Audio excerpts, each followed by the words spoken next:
إن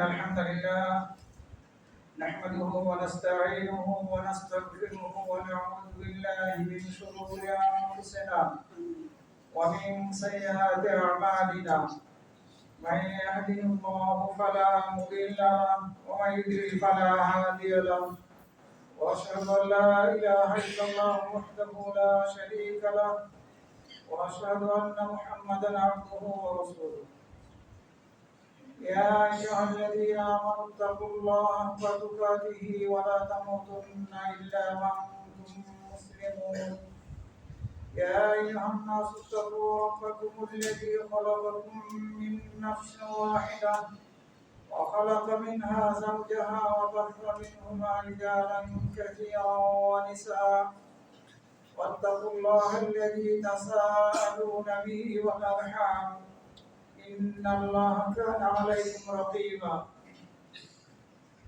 يا أيها الذين آمنوا اتقوا الله وقولوا قولا سديدا يصلح لكم أعمالكم ويغفر لكم ذنوبكم ومن يطع الله ورسوله فقد فاز فوزا عظيما أما بعد فإن خير الحديث كتاب الله وخير الهدي هدي محمد صلى الله عليه وسلم وشر الأمور محدثاتها وكل محدثة بدعة وكل بدعة ضلالة وكل ضلالة في النار فأعوذ بالله من الشيطان الرجيم يا أيها الذين آمنوا كتب عليكم الصيام كما كتب على الذين من قبلكم لعلكم تتقون وجاء في حديث عن ابي هريره رضي الله عنه عن النبي صلى الله عليه وسلم قال من لم يدع قول الزور والعمل به والجهل فليس لله حاجة أن يدع طعامه وشرابه رواه البخاري وغيره সমস্ত প্রশংসা মহান রব্বুল আলামিনের জন্য যার অশেষ মেহেরবানিতে আল্লাহ রাব্বুল আলামিন আমাদেরকে নিরাপত্তার মাঝে রেখেছেন, কোনো প্রকার অশান্তি বিশৃঙ্খল অবস্থা সৃষ্টি করেননি, আমরা বিশৃঙ্খলার মধ্যে জড়িত হই নাই, আলহামদুলিল্লাহ। অতঃপর সালাত ও সালাম পাঠ করছি নবী মুহাম্মদ সাল্লাল্লাহু আলাইহি ওয়াসাল্লাম এবং তার সকল অনুসারীদের প্রতি, আল্লাহুম্মা সাল্লি আলাইহি ওয়া আলাইহিম। সম্মানিত মুসল্লিবৃন্দ, আল্লাহ রাব্বুল আলামিন ঈমানদারদের উদ্দেশ্য করে বলছেন, হে ঈমানদাররা, তোমাদের উপরে সিয়ামকে ফরজ করা হয়েছে যেমনি রূপে তোমাদের পূর্বপুরুষদের প্রতিও সিয়ামকে ফরজ করা হয়েছিল। উদ্দেশ্য হচ্ছে লাআল্লাকুম তাত্তাকুন, যাতে করে তোমরা তাকওয়া অর্জন করতে পারো, তাকওয়া অবলম্বন করতে পারো। এই সিয়ামকে ফরজ করার উদ্দেশ্যই হচ্ছে, প্রধান উদ্দেশ্যই হচ্ছে এটি, আমরা যাতে তাকওয়া অর্জন করতে পারি। আল্লাহ রাব্বুল আলামিন সিয়ামকে ফরজ করেছেন তাকওয়া অর্জনের জন্য, আত্মশুদ্ধির জন্য, আমাদের নিজেদের মাঝে সংস্কার নিয়ে আসার জন্য। আমরা হয়তোবা কখনো সক্ষম হই নিজেদেরকে সংস্কার করার ক্ষেত্রে, কখনো সক্ষম হই না, ব্যর্থ হই। এর জন্য আল্লাহ দায়ী না, আমরা নিজেরাই দায়ী। সম্মানিত উপস্থিতি, এই যে তাকওয়ার কথা বলা হলো এই আয়াতে, যে সিয়ামকে ফরজ করা হয়েছে তাকওয়া অর্জনের জন্য, আসলে তাকওয়ার অর্থ কি? আমরা যদি আলী রাদিয়াল্লাহু আনহুর পরিভাষায় বলি, তিনি যে ব্যাখ্যা দিয়েছিলেন তাকওয়া, সেই ভাষায় বলি, তাহলে তাকওয়া হচ্ছে আল খাউফু মিনাল জালিল ওয়াল আমালু বিত তানজিল ওয়াল কানাতু বিল কালিল ওয়াল ইস্তি'দাদু লিয়াউমির রাহিম। আল্লাহকে ভয় করা, আল্লাহ যা কিছু বিধান হিসেবে নাজিল করেছেন আমাদের উপরে, সেগুলোর উপরে আমল করা। অল্পে সন্তুষ্ট থাকা, নিয়ামত হিসেবে আল্লাহ আমাদেরকে যতটুকু দান করেছেন তাতেই সন্তুষ্ট থাকা, এবং এই দুনিয়া থেকে যেদিন আমাদেরকে বিদায় নিতে হবে সেই দিনের জন্য সদা নিজেদেরকে প্রস্তুত করা। এই চারটি গুণের সমষ্টির নাম হচ্ছে তাকওয়া। আলী রাদিয়াল্লাহু আনহু তাকওয়ার ব্যাখ্যায় এই কথাই বলেছেন, আল্লাহকে ভয় করা, আল্লাহ যা কিছু নাযিল করেছেন সে সব কিছুর উপরে আমল করা, যেটি করণীয় করা, যেটি বর্জনীয় সেটিকে বর্জন করা। আল্লাহ যতটুকু নিয়ামতের মধ্যে রেখেছেন আমাদেরকে, যত কমই হোক না কেন তাতে সন্তুষ্ট থাকা, আর এই দুনিয়া থেকে বিদায় নেওয়ার দিনের জন্য সদা প্রস্তুত থাকা। এই চারটি গুণের সমষ্টির নাম হচ্ছে তাকওয়া। এছাড়া আব্দুল্লাহ ইবনে মাসউদ রাদিয়াল্লাহু আনহু, ইয়া আইয়ুহাল্লাযীনা আমানু হাক্কা তুকাতিহ, হে ঈমানদাররা তোমরা আল্লাহকে যথাযথভাবে ভয় করো, সত্যিকার অর্থে তোমরা আল্লাহকে ভয় করো। এই সত্যিকার অর্থে আল্লাহকে ভয় করার ব্যাখ্যায় আব্দুল্লাহ ইবনে মাসউদ রাদিয়াল্লাহু আনহু বলছেন, আইয়ুতা ফালা ইউসা, সর্বদা আল্লাহ আনুগত্য করতে হবে, আল্লাহর নাফরমানি করলে চলবে না। আইয়ুযকারা ফালা ইনসা, সর্বদা আল্লাহকে স্মরণ করতে হবে, আল্লাহকে ভুলে গেলে চলবে না। আইয়ুশকারা ফালা ইকফর, এবং সর্বদা আল্লাহর কৃতজ্ঞতা প্রকাশ করতে হবে, অকৃতজ্ঞ হলে চলবে না। সর্বদা আল্লাহর আনুগত্য করা, নাফরমানি না করা, সর্বদা আল্লাহকে স্মরণ করা, আল্লাহকে ভুলে না যাওয়া, সর্বদা আল্লাহর কৃতজ্ঞতা প্রকাশ করা, অকৃতজ্ঞ না হওয়া, নিয়ামতের শুকরিয়া আদায় করা, বিপরীত শুকরিয়া আদায় না করলে ওটি হচ্ছে কুফরি করা নিয়ামতের সাথে, অস্বীকার করা নিয়ামত। এই বৈশিষ্ট্যগুলোকে যদি আমরা ধারণ করতে পারি তাহলে আমরা সত্যিকার অর্থে আল্লাহকে ভয় করলাম, তাহলে আমরা তাকওয়া অর্জনকারী হিসেবে গণ্য হব। এই যে সিয়ামকে ফরজ করা হয়েছে, আমরা যদি এই সম শব্দের আবিধানিক পারিভাষিক অর্থটা একটু দেখি তাহলে আমাদের কাছে স্পষ্ট হবে যে তাকওয়া অর্জনের জন্য যে আল্লাহ রাব্বুল আলামিন সিয়ামকে ফরজ করলেন এর সাথে এই সমের অর্থের মিল রয়েছে। কারণ সম বা সিয়াম শব্দটির আবিধানিক অর্থ হচ্ছে বিরত থাকা, ইমসাক, বিরত থাকা, আর পারিভাষিক অর্থ হচ্ছে আল্লাহর সন্তুষ্টি লাভের উদ্দেশ্যে শুভে সাদেক থেকে সূর্যাস্ত পর্যন্ত খানাপিনা এবং যেসব কিছু সিয়ামকে নষ্ট করে এগুলো থেকে বিরত থাকা, এটাকে বলা হয় সিয়াম। আর এই সিয়ামের দ্বারাই আমরা তাকওয়া অর্জন করতে পারি।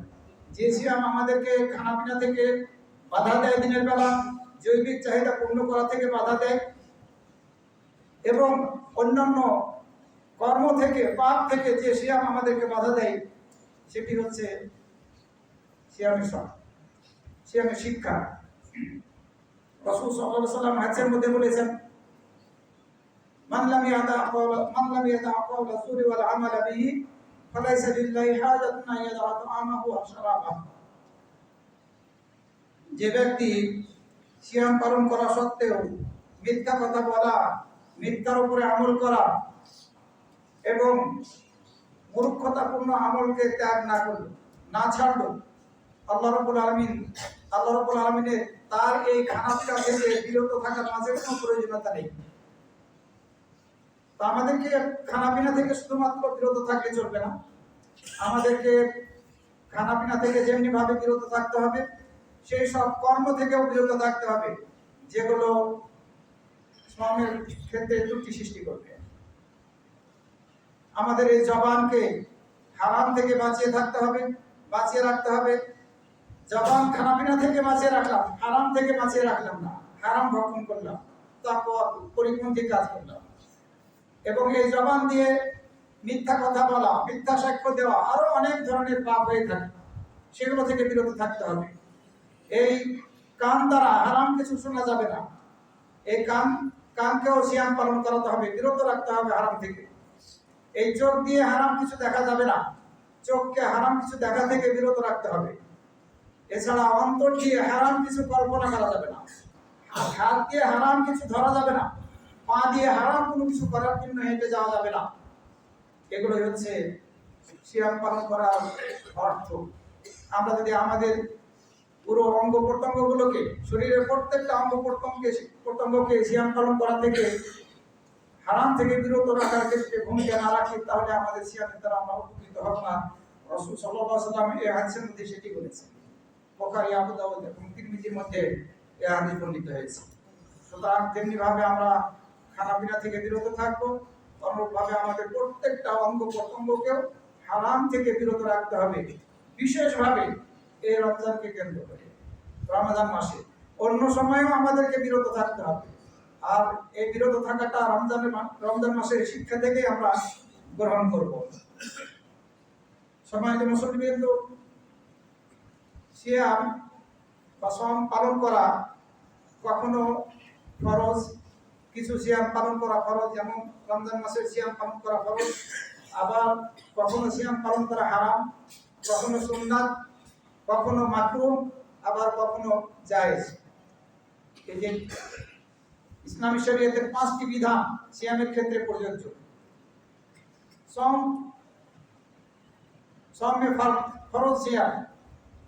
ফরজ সিয়াম পালন করা, রমজান মাসের 1 মাসের সিয়াম পালন করা কি ফরজ।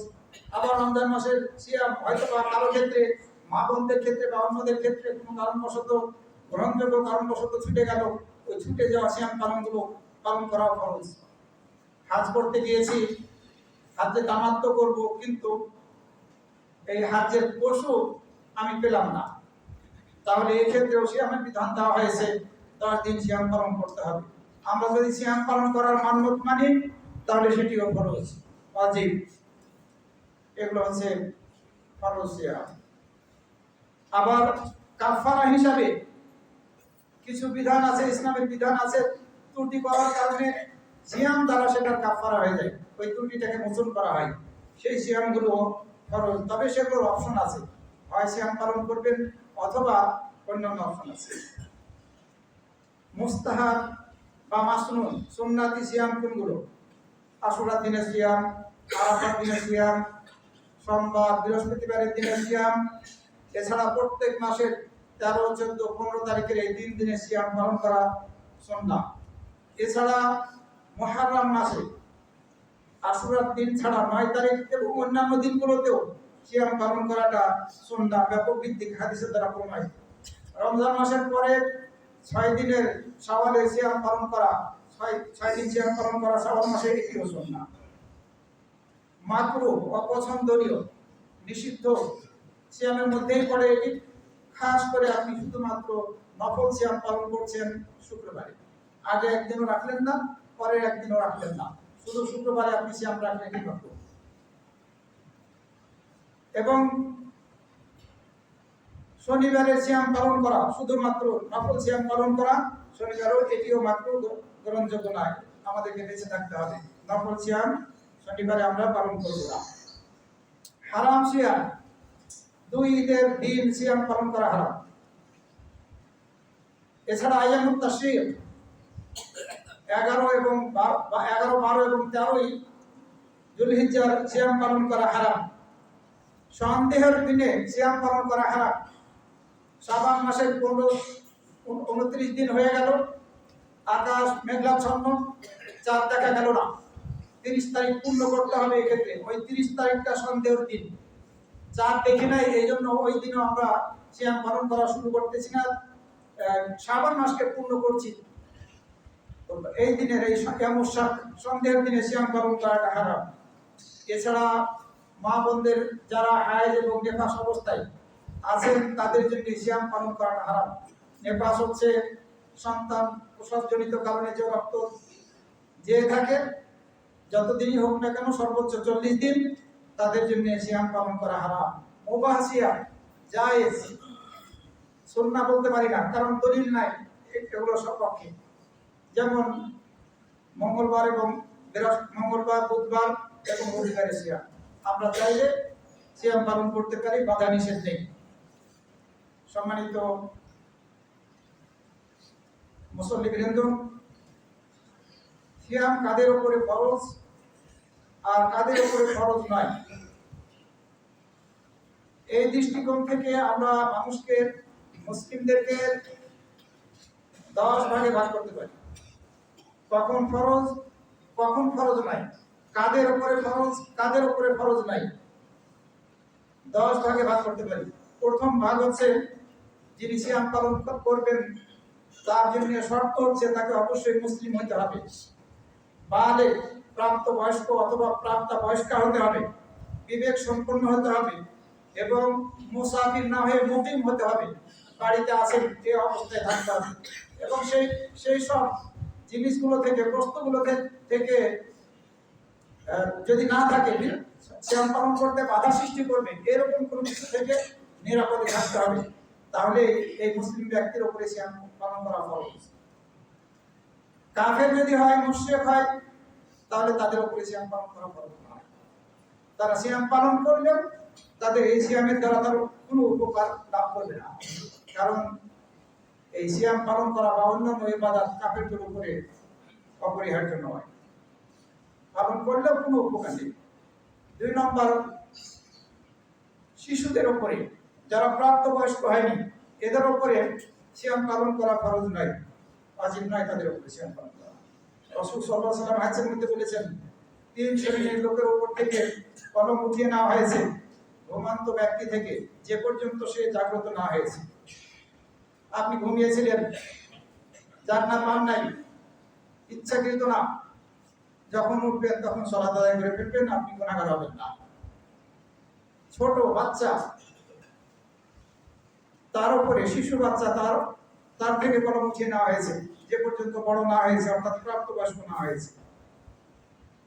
আরেক প্রকার মুসলিম যে পাগল অথবা পাগল ছিল না, পাগল হয়ে গিয়েছে, এ ধরনের ব্যক্তির উপরে সিয়াম ফরজ নাই, কোনো ইবাদতে ফরজ নাই যে পর্যন্ত তার হুঁশ ফিরে না আসবে। প্রাপ্তবয়স্ক হতে হবে, এটি জরুরি, এবং প্রাপ্তা বয়স্ক হতে হবে, হুঁশে থাকতে হবে। শিশু না হলে, শিশু যাতে না হয়, তাহলে আমাদের উপরে সিয়াম ফরজ হবে।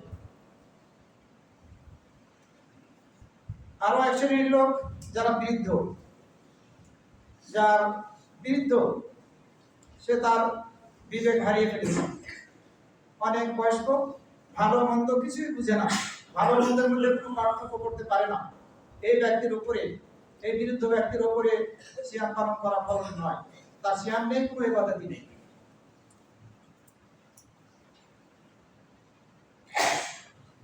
তার উপরে সিয়াম পালন করা ফরজ নয়। আরেকটি বিষয় তার উপরে ফরজ নয়, সেটি হচ্ছে তার পক্ষ থেকে ফিদিয়া দেওয়া লাগবে না। যদি বৃদ্ধ ব্যক্তি এমন অবস্থায় পৌঁছে যায় যে সে কিছুই বুঝছে না, তার বিবেক কাজ করছে না, বুদ্ধিহীন হয়ে গেছে, জ্ঞানহীন হয়ে গিয়েছে, তাহলে তার উপরে সিয়াম ফরজ না, এবং তাকে ফিদিয়াও দিতে হবে না। পঞ্চম শ্রেণী হচ্ছে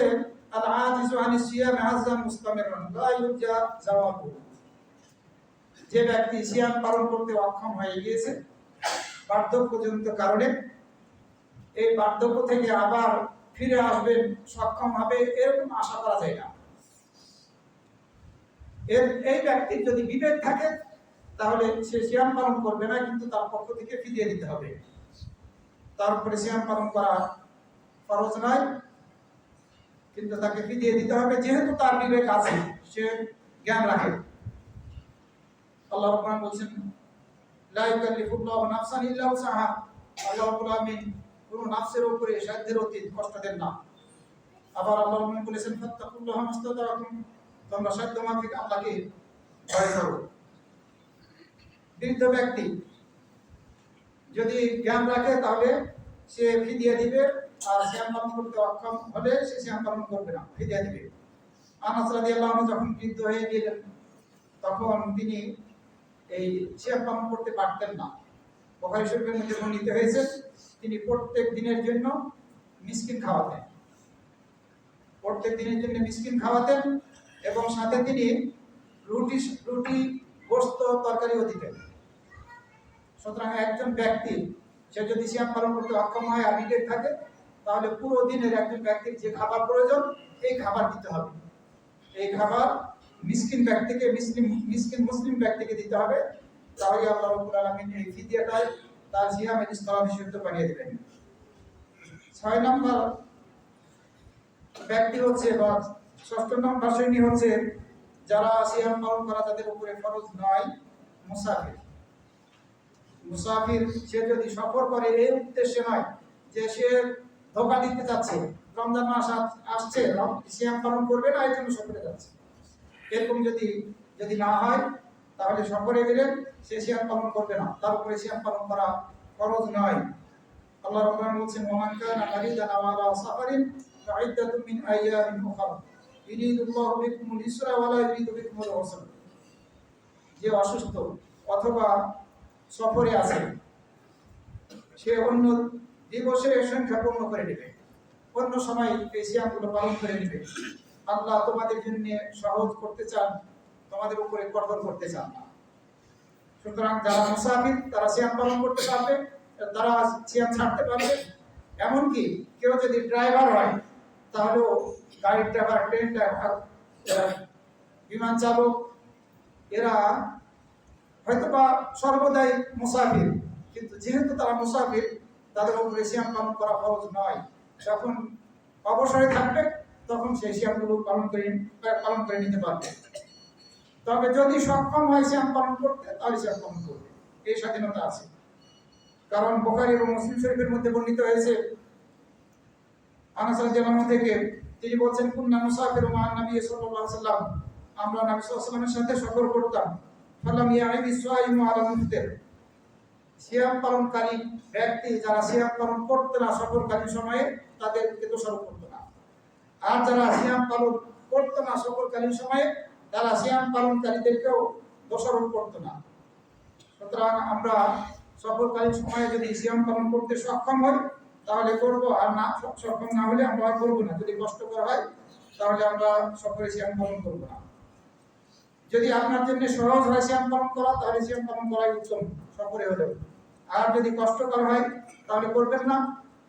সিয়াম পালন করা আর না করা দুইটাই যদি সমান হয়ে যায়, যে না কোনো কষ্ট না, আবার আমি করতে না করি যদি, সেটা আমার স্বাধীনতা আছে, যে দুটাই যদি সমান হয় তাহলে এই ক্ষেত্রে উত্তম হচ্ছে সিয়াম পালন করা।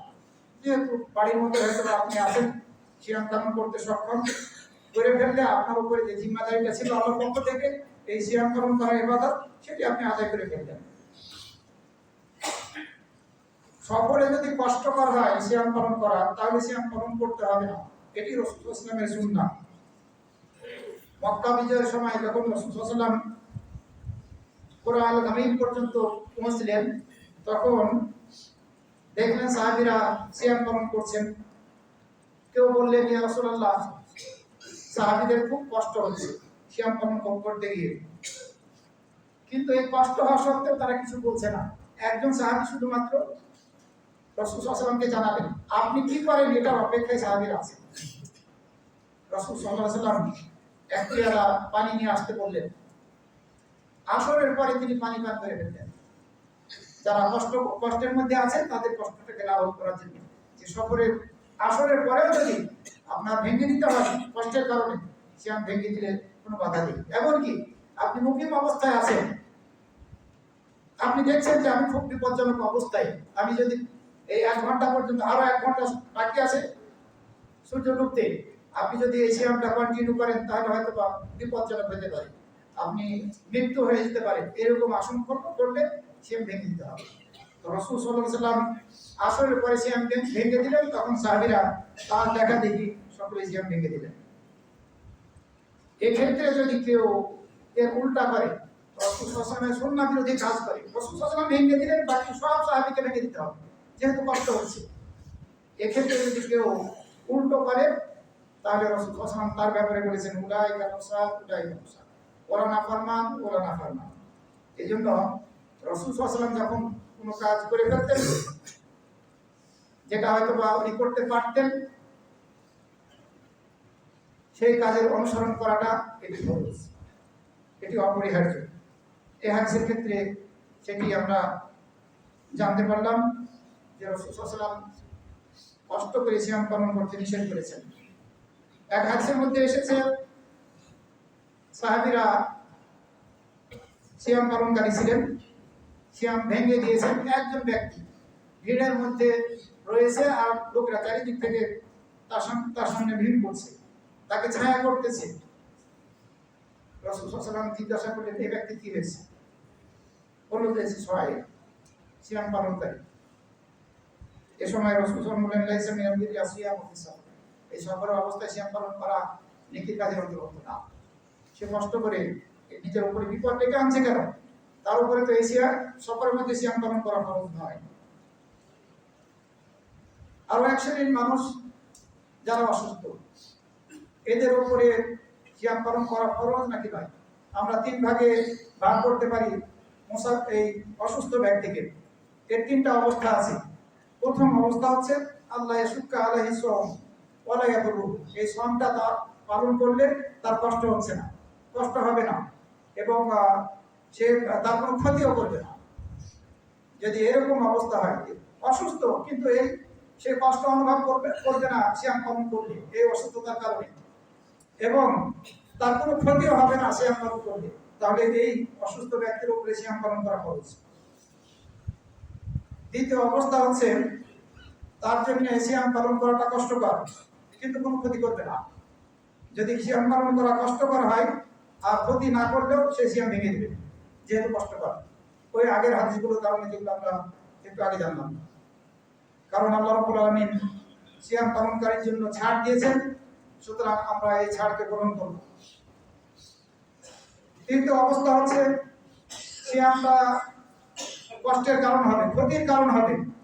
যে ব্যক্তি সিয়াম পালন করা ক্ষতির কারণ হবে, এই ব্যক্তির উপরে সিয়াম পালন করা হারাম। কমপক্ষে আমরা বলবো এটা মাকরুহ। আল্লাহ রাব্বুল আলামিন বলেন, ওয়ালা তাকতুলু আনফুসাকুম ইন্নাল্লাহা বিকুম রাহিমা, তোমরা তোমাদের নিজেদেরকে হত্যা করো না। ওয়ালা তুলকু বিআইদিকুম ইলা তাহলুকা, তোমরা তোমাদের হাতকে ধ্বংসের দিকে নিক্ষেপ করো না। সুতরাং যে ব্যক্তি সিয়াম পালন করলে কষ্ট হবে, তার উপরে ওয়াজিব হচ্ছে সিয়াম ভেঙে দেওয়া, সিয়াম পালন করবে না। অষ্টম শ্রেণীর লোক হচ্ছে হায় এবং নেফাসধারী মা বোনেরা, যারা হায় অবস্থায় আছেন তারা সিয়াম পালন করবে না। কিন্তু দুঃখজনক হলো সত্য, বর্তমানে এক শ্রেণীর বোনদেরকে লক্ষ্য করা যাচ্ছে, তারা বলছে যে না, কোরআন তেলাওয়াত করতে পারবে, কোরআন স্পর্শ করতে পারবে, আবার রোজাও রাখতে পারবে, স্বামী স্ত্রী মিলিত হতে পারবে। নাউযুবিল্লাহি মিন যালিক। যারা নিজেদেরকে আহলে কোরআন হাদিস মানি না দাবি করে, তারা এই ধরনের কথা বলছে। হায়াত এবং নেফাস অবস্থায় সিয়াম পালন করা এটা হারাম, এই অবস্থায় থাকতে সিয়াম পালন করবে না, এটিও একটি অবস্থা। রাসূল সাল্লাল্লাহু আলাইহি ওয়াসাল্লাম হাদিসের মধ্যে সিয়াম পালনকারী হায়াত এবং অবস্থার মধ্যে যদি থাকে, তাহলে সে সিয়াম পালন করবে না, পরবর্তীতে সিয়াম পালন করে দিবে। নবম শ্রেণীর লোক হচ্ছে আল-মারাতু ইযা কানাত মুরদিআন আও হামিলা, যদি মা বোনদের মধ্যে কেউ গর্ভ অবস্থায় থাকে অথবা সন্তানকে দুগ্ধপান করছে এই অবস্থায় থাকে, আর যদি তার জীবনের উপরে ভয় করে এবং শিশুর জন্য হয়তো বা এটা বিপজ্জনক হতে পারে, হয়তো বা শিশু পর্যাপ্ত পরিমাণে দুধ পাবে না, মায়ের দুধ পাবে না, এরূপ যদি ভয় করে তাহলে সে পালন করবে না। আর যদি এই গর্ভ অবস্থায় কোনো সমস্যা না হয় তাহলে সে পালন করতে পারবে। অনুরূপভাবে সন্তানকে দুগ্ধ পান করার সময় যদি কোনো সমস্যা না হয় তাহলে পরেও সে পালন করতে পারবে। সমস্যা হলে সে পালন করবে না, এগুলো পরবর্তীতে আদায় করে নেবে, এবং সে আদায়টা হতে হবে পরবর্তী বছরের রমজান মাস আসার পূর্বে, এর মধ্যে আদায় করে নিতে হবে। রাসূল সাল্লাল্লাহু আলাইহি ওয়াসাল্লাম হাদিসের মধ্যে বলেছেন, ইন্নাল্লাহা ওয়াদাআ আনিল মুসাফিরি শাতরা সালাত, নিশ্চয় আল্লাহ রাব্বুল আলামিন মুসাফির থেকে অর্ধেক সালাতকে রহিত করে দিয়েছেন। আর মুসাফির এবং হামিল এবং দুগ্ধদানকারী মা, সন্তানকে দুগ্ধদানকারী মা, এদের উপর থেকে সিয়ামকে রহিত করে দিয়েছেন। যখন এই অবস্থা থেকে বের হয়ে আসবে তখন সেগুলো পালন করবে। 10 নম্বরের মানুষ হচ্ছে সিয়াম পালন করা আর না করার বিধানের ব্যাপারে, মানে ইফতার আল ফিতর এর তাফিয়া বারাতিন দুরুরাতে বাইরে কারিব কাদিল মাসুমিন দারাকিন আও হারিকিন আও হাদমিন। আপনি সিয়ামরত অবস্থায় আছেন, দেখছেন কোন এক ব্যক্তি আগুনে পুড়ে যেতে যাচ্ছে, আপনি এই ব্যক্তিকে বাঁচানোর জন্য সিয়াম ভেঙে দিতে হচ্ছে, ভাঙতে পারবেন। অথবা ডুবে যাচ্ছে, এই ডুবে যাওয়া ব্যক্তিকে উদ্ধার করার জন্য আপনি সিয়াম ভাঙতে পারবেন।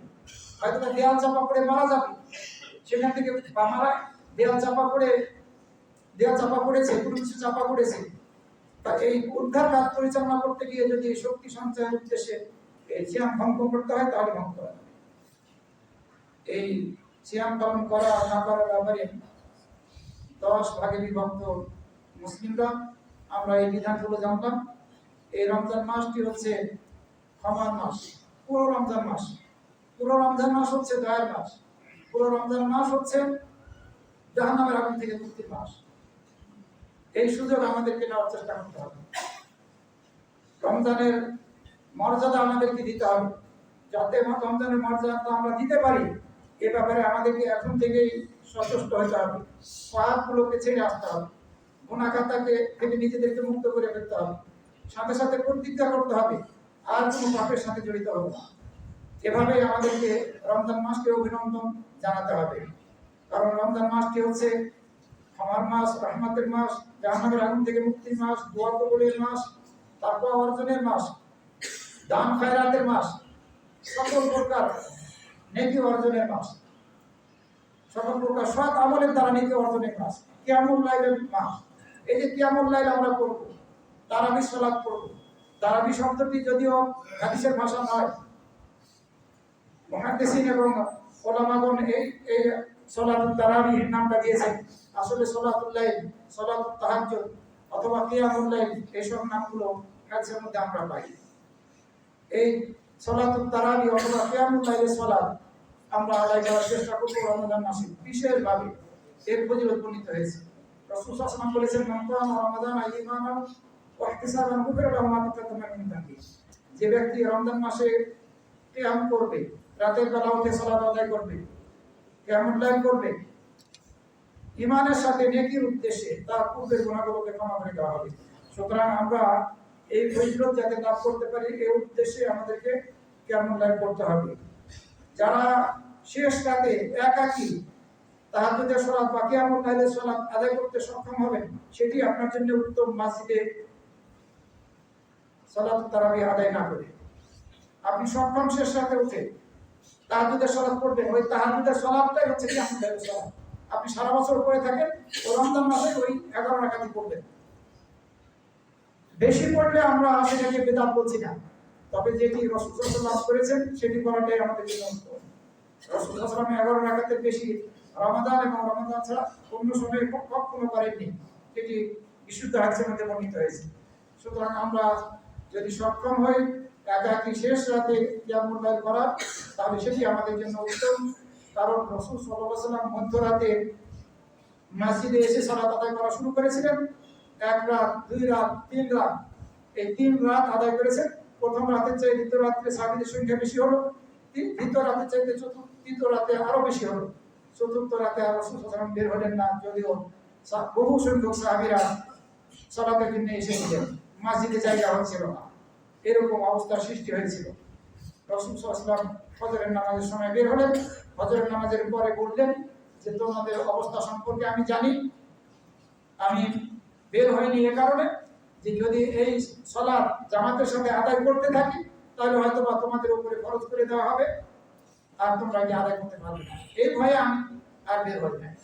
তবে আইয়ুহান নাস, হে লোকেরা, তোমরা এই সালাত আদায় করো ফি বুয়ুতিকুম, তোমাদের বাড়িতে। তোমরা এই সালাত আদায় করো তোমাদের বাড়িতে। রাসূল সাল্লাল্লাহু আলাইহি ওয়াসাল্লাম বললেন এই একজন ব্যক্তি বাড়িতে সালাত আদায় করাটাই উত্তম। নফল সুন্নাহ নামাজগুলো, সালাতগুলো ফরজ ছাড়া। আপনি হয়তো বা আসলেন, ফরজ পড়লেন, এসা সালাত আদায় করলেন জামাতের সাথে, এরপর আপনি চলে যাচ্ছেন শেষ রাতে পড়ার উদ্দেশ্যে। নিঃসন্দেহে এটি নিষেধ নয়, অনেকে হয়তো খারাপ মনে করতে পারে, তুমি চলে গেলেন, কিন্তু এটি উত্তম শেষ রাতে যদি পড়ার নিয়ত আপনার থাকে। আর যিনি শেষ রাতে উঠে পড়তে সক্ষম হবেন না, যে না আমার পক্ষে সম্ভব না, অলসতা এসে যাবে, উনি জামাতের সাথে আদায় করবেন, এটি তাদের নিয়ম। রাসূল সাল্লাল্লাহু আলাইহি ওয়াসাল্লাম বললেন নফল সুন্নাত সালাতগুলো, এই সালাতগুলো রাতে কিয়ামুল লাইলের সালাত, এগুলো বাড়িতে পড়াটা উত্তম। ওমর রাদিয়াল্লাহু আনহু একই কথা বলেছেন। ওমর রাদিয়াল্লাহু আনহু মসজিদে এসে যখন দেখলেন কেউ একাকী সালাত আদায় করছে, কেউ অন্যদের সাথে কয়েকজন মিলে সালাত আদায় করছে, তখন তিনি এই জামাতকে চালু করে দিলেন। তামিম আদ-দারি আর ওবাই ইবনে কাব রাদিয়াল্লাহু আনহু বললেন, তোমরা লোকদেরকে নিয়ে 11 রাকাত সালাত আদায় করো। মুয়াত্তা মালিকের 379 নম্বর হাদিস। তোমরা লোকদেরকে নিয়ে 11 রাকাত সালাত আদায় করো, এই নির্দেশ দিলেন ওমর রাদিয়াল্লাহু আনহু। আর রাসূল সাল্লাল্লাহু আলাইহি ওয়াসাল্লাম 11 রাকাতের বেশি সালাত আদায় করেননি, না রমজানে না রমজান ছাড়া অন্য সময়। সুতরাং আমরা 11 রাকাত সালাত আদায় করব, এটি উত্তম। রাসূল সাল্লাল্লাহু আলাইহি ওয়াসাল্লামের সুন্নাত এবং ওমর রাদিয়াল্লাহু আনহু চালু করা সুন্নাত সহিহ দলিল দ্বারা এটি প্রমাণিত। বুখারী শরীফের 2010 নম্বর হাদিসের মধ্যে বর্ণিত হয়েছে, ওমর রাদিয়াল্লাহু আনহু জামাত চালু করে দিলেন।